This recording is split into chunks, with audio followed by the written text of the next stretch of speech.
So, this is the final part of this section before the overall summary. So, this part is about giving value. That is the title, How to Give Value. So far we have looked at how to be more productive. We've learned about using the written word to create goals. We've learned about clear goals.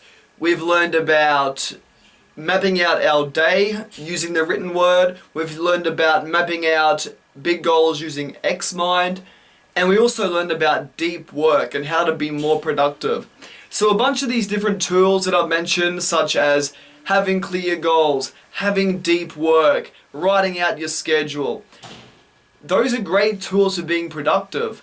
But then it begs the question, why be so productive? What is the end goal of productivity? What is the big benefit of being productive? A lot of people may say, so I can do more, have more, go to more places, etc. And while being productive certainly can lead to that type of personal gain, there's so much more to be gained than just personal gain. You see, all productivity is about creating value. This is an inherently enjoyable thing. It causes us to hone our own abilities and capacities, which create self-esteem, and it allows us to make a positive difference in other people's lives, which then creates more social connections, social cohesion for yourself, and that is very pivotal to well-being. So, being productive, it has a wide range of benefits when we consider that giving value is a huge net positive for oneself and others. So, in this video, I want to share a few little insights about how to give more value, how to ensure that your productive work is maximally valuable to people. Now, the first tip, what it all starts with, is understanding what value is. So let us retouch on that. What is value? I see value as the attainment of human needs or desires, but primarily needs. So what are some human needs? Some of the basic ones include high quality food, water, and shelter. It includes social bonds and social relationships. Health is also a need. Self-esteem and development is a need. Self-actualization is a need. Also, mental stimulation, which could include cognitive pleasures like music or fiction, all the way to cognitive learning and education. Another need could be a spiritual need, the need to feel in place, like a harmonious piece of the whole. So that's an example of a range of different needs, covering physical bases, psychological bases, social, mental, etc.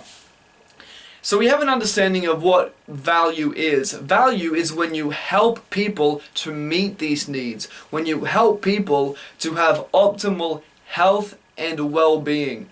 That is the creation of value. So now we know what value is, let's get into the how of creating more value in the work that you do.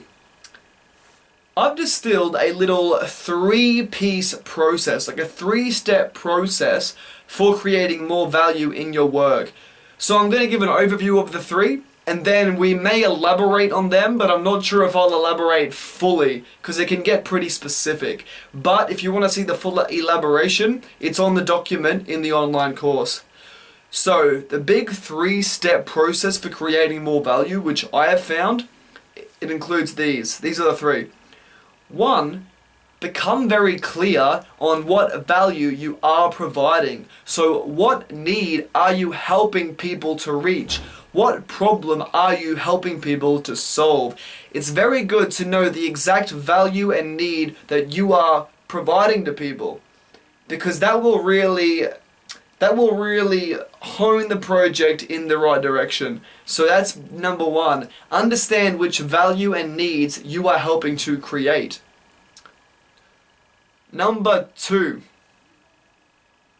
Okay, I admit it, I'm having a glance, my memory lacked a little bit. So number 2, here it is be unique and innovative. So yeah, it's one thing to know what you're helping people to do, whether it's giving them a high quality food product, giving them some education, giving them, let's just say that, whether it's giving education, a food product, etc. It's one thing to know what value you're giving, but then secondly, you do want to be unique and innovative, because there are many competitors out there who are also meeting the needs of your clients or people. There are other organizations out there meeting the needs for others. So therefore, figure out what unique value you can give. Do you offer some value which no one else is really offering? Do you offer additional value compared to your competition?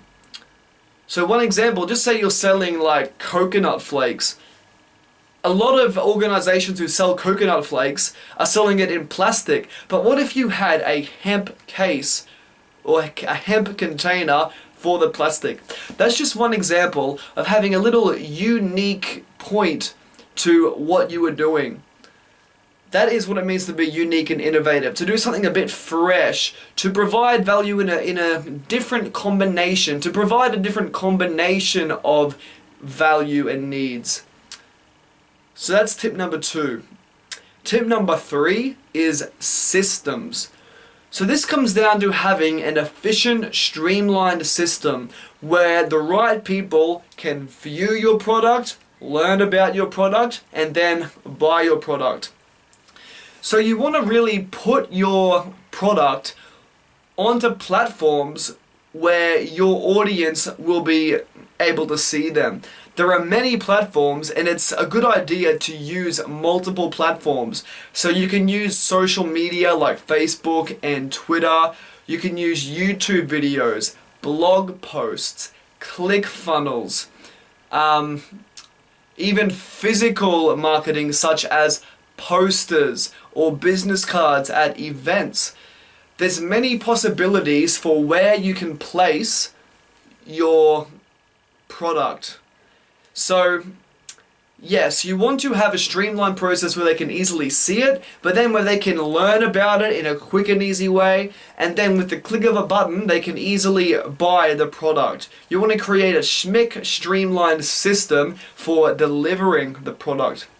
So that's really the big 3 tips for creating more value. One is to know exactly what value you are giving to people, what need you're meeting. Number 2 was being unique and innovative in some way. And number 3 was having streamlined systems for getting it out there to people. I wish you the best of luck in creating your piece of value.